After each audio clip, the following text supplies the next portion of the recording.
ফটিক, ফটিক। ডাকছো কেন ঠাকুমা? ওরে ফটিক, একটু তাড়াতাড়ি বাইরে আয় তো বাপু। কেন গো, কি হয়েছে? আয় তো বাপু, একটু আমার বাসায় দরকার আছে। ও ঠাকুমা, দেখছো না কেমন বৃষ্টি পড়ছে, ভিজে যাবো তো। একটা ছাতা নিয়ে আয় না বাপু, বলছি তো খুব দরকার। ছাতা আর কোথায়, একটা ছিল, বাবা নিয়ে গিয়েছে। আচ্ছা, তাহলে আমারটাতে আয়। ইস, এটা তোমার ছাতা নাকি সার্কাসের তাঁবু? চারিদিকে সব নানা রঙের কাপড় দিয়ে টানিয়ে দেওয়া। ওরে হতভাগা, ছাতা হলেই তো হলো, নতুন হোক আর তাপ্তি মারা হোক, তাতে তোর কি? ইস, এই ছাতার নিচে গেলে বাইরের থেকে বেশি ভিজবো। আহা, চল না রে বাপু, খুব দরকার, না হলে এই বৃষ্টিতে তোর এই ঠাকুমা বড্ড নাকাল হবে। তুই না আমার একমাত্র নাতি। নাতি না তো হাতি। তোমার যখন দরকার পড়ে তখন তুমি নাতি নাতি করো, আর অন্য সময় কিছু চাইতে গেলেই তো মুখ করো। কিপটে তো কিপটে, তাতে তোর কি? তোর বাপ তো মস্ত দানবীর, তেমনি হয়েছিস তুই। পয়সা কি আর গাছে ফলে যে ঝরা দিলেই নিচে পড়বে? আচ্ছা চলো দেখি তোমার কি হয়েছে। এ তো কত ভালো ছেলে।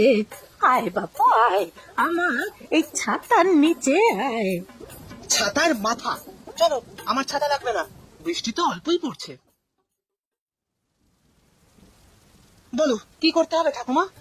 আহা, অত উতলা হোস কেন? হ্যাঁ, আগে তো একটু মিষ্টি মুখ কর, তারপর মেলা কাজ আছে। হ্যাঁ, বলো কি, তুমি খাওয়াবে মিষ্টি? পয়সা খরচা করে তুমি মিষ্টি কিনবে আমার জন্য? ওহরি, আমি কি স্বপ্ন দেখছি নাকি? 5টা নয়, 10টা নয়, আমার একমাত্র নাতি তুই। কত কাজ করবি এখন এই ঠাকুমার জন্য, আর আমি একটু মিষ্টি মুখ করাবো না, তা কি হয়? একটু কৃপণ আমি, তা বলে কসাই তো নই।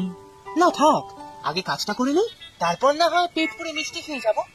আচ্ছা, তাহলে আয় এদিকে। বৃষ্টি তো ধরেছে, কিন্তু আবার নামলো বলে।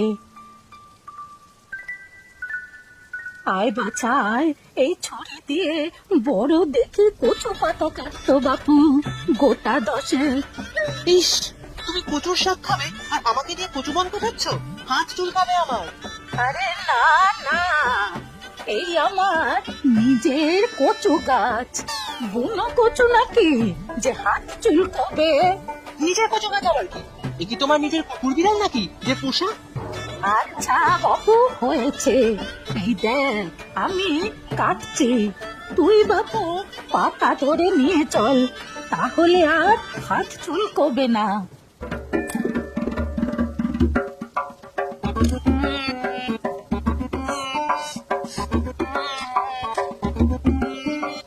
ব্যাস, অনেক খাটুনি হলো, এবার মিষ্টি দাও, খেয়ে যাই।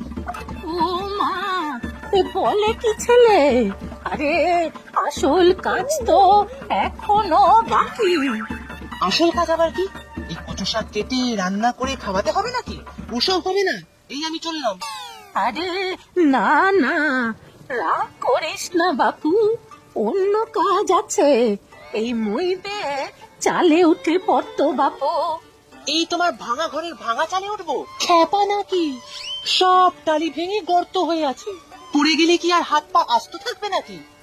আম হলো বালাই শাক, পড়বি কেন?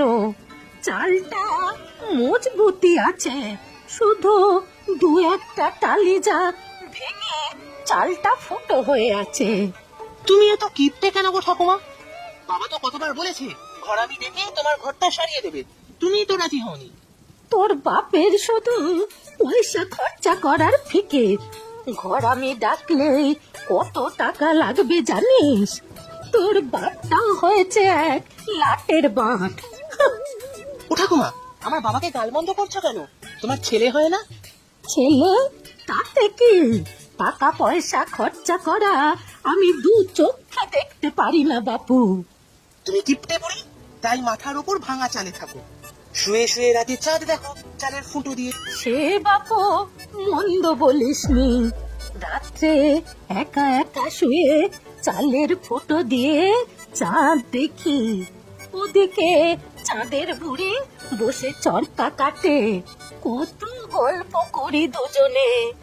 বুঝেছি, ওদিকে চাঁদের বুড়ি আর এদিকে কিপটে বুড়ি, দুই বুড়িতে মিলে রাত দুপুরে হুড়োহুড়ি। তোর আর পাকামি করতে হবে না। যা মইবে উঠে পড় চালে। তারপর কচু পাতাগুলো টালির ফুটোর ওপর বিছিয়ে দিবি ভালো করে। আহ, ওসব আমি পারবো না। ছ্যা, ছ্যা, কি বিটফুটে বুদ্ধি তোমার!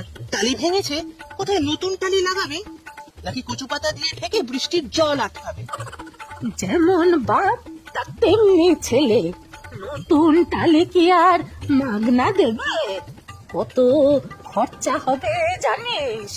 তাছাড়া বর্ষাকাল আর কদিন, তারপর থাকুক না ফুটো চাল। ঠাকুমা, ছেড়ে দাও আমাকে। আমি বাবাকে বলে তোমার ঘর সারিয়ে দেব। তোমার কোনো খরচা করতে হবে না। আমি পারবো না এই বৃষ্টির মধ্যে এই ভাঙা চালে উঠে কচু পাতা দিয়ে ঢাকতে। সত্তর সত্তর, সব আমার সত্তর। নিজের ছেলে, নিজের একমাত্র নাতি, কেউ আমার ভালো চায় না। কোথায় কে আছো গো? দেখে যাও এসে। বৃষ্টিতে আমার ঘরে জল পড়ে সব ভিজে গেল। জল তৈ তৈ ঘরময়। হায় হায়, কি পোড়া কপাল আমার। এই খেয়েছে, কান্নার চোটে পাড়ার লোকজন সবাই চলে না আসে। তাহলে তো বাবা আমাকেই উল্টে বকবে।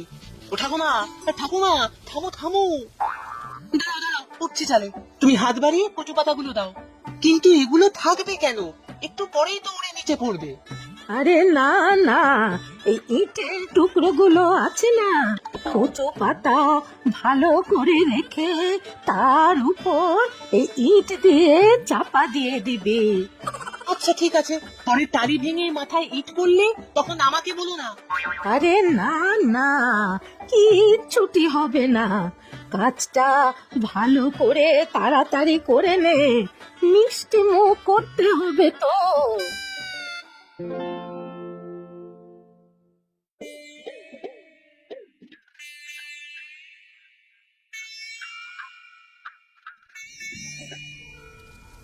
উহ, ঠাকুমা, তোমার জন্য আমার কি দুরবস্থা। এই দেখো, আবার বৃষ্টি শুরু হলো। ভিজে যাবো তো, নেমে যাচ্ছি আমি। ওরে বাপু, অত ব্যস্ত হসনি জানো। কোথায় বৃষ্টি শুনি? এ তো ছিটে ফোঁটা, দু এক ফোঁটা ভগবানের দান। ইস, ছিটে ফোঁটা কোথায়? এই যে বড় এক ফোঁটা মাথায় পড়লো। ওতে কিচ্ছুটি হয় না। আর একটু বৃষ্টিতে ভিজলে গায়ের চামড়াও গলে যাবে না, আর তোর ধুলো রঙও ধুয়ে যাবে না। লক্ষ্মীটি বাপু, ওদিকে একটু ঢেকে দে।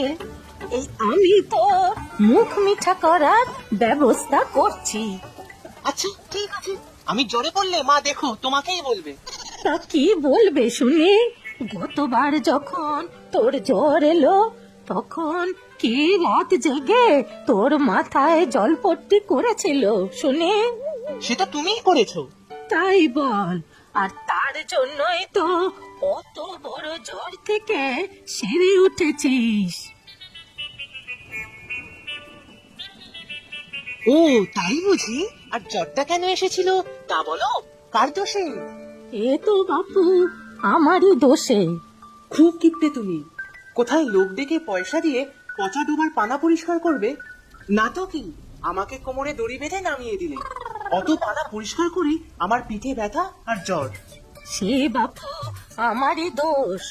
50 টাকা দিলে পুকুরটা পরিষ্কার হতো, আর তোর ওষুধ ডাক্তারের জন্য খরচা হলো 70 টাকা।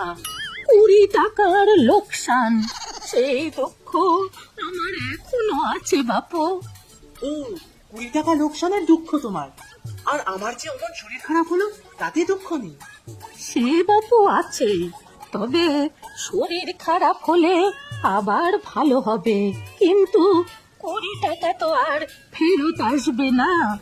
আর শরীরের নাম মহাশয়, যা সবে তাই সয়। ও, তোমার বুঝি সব টাকা পয়সা বিষয় আসা? আচ্ছা, হয়ে গিয়েছে ঠাকুমা, আমি নামছি এখন। এ কি ঠাকুমা, মই কই? তুমি মই নামিয়ে রেখেছো কেন? মই নামিয়েছি, বেশ করেছি, না হলে কখন আবার ওই ফস করে নেমে আসবি কাজ শেষ না করে। তুমি খুব বাজে ঠাকুমা, চালে তুলে মই কেড়ে নাও, তুলে দাও মই তাড়াতাড়ি, না হলে আমি চিৎকার করে লোক ডাকবো। মা, মা! আরে আরে, শোন বাপু শোন, চিৎকার করিস না, মিষ্টি মুখ করাবো বলেছি না। কেন, তোমার কাজ তো করেই দিয়েছি, আবার কি? ওরে বাপু, রাগ করে না, তুই না আমার একমাত্র নাতি। নাতি না হাতি, বড্ড পচা ঠাকুমা তুমি। আর কি করতে হবে বলো? পেছন দিকে দেখ, একটা লাউ গাছ উঠেছে, বেশ নরম দেখে একটু লাউ শাক কেটে দে তো। আজ আর কাল 2 দিন ওতেই হয়ে যাবে, বাজার থেকে কিনতে তো আবার পয়সা খরচ। সত্যি তুমি পারো বটে, তোমার নাম ইতিহাসে লেখা থাকবে। কি বলছিস? জোরে বল রে হতভাগা। ইতিহাস, তোমার নাম ইতিহাসে লেখা থাকবে, কিপ্টে রানী লক্ষ্মী দাসী।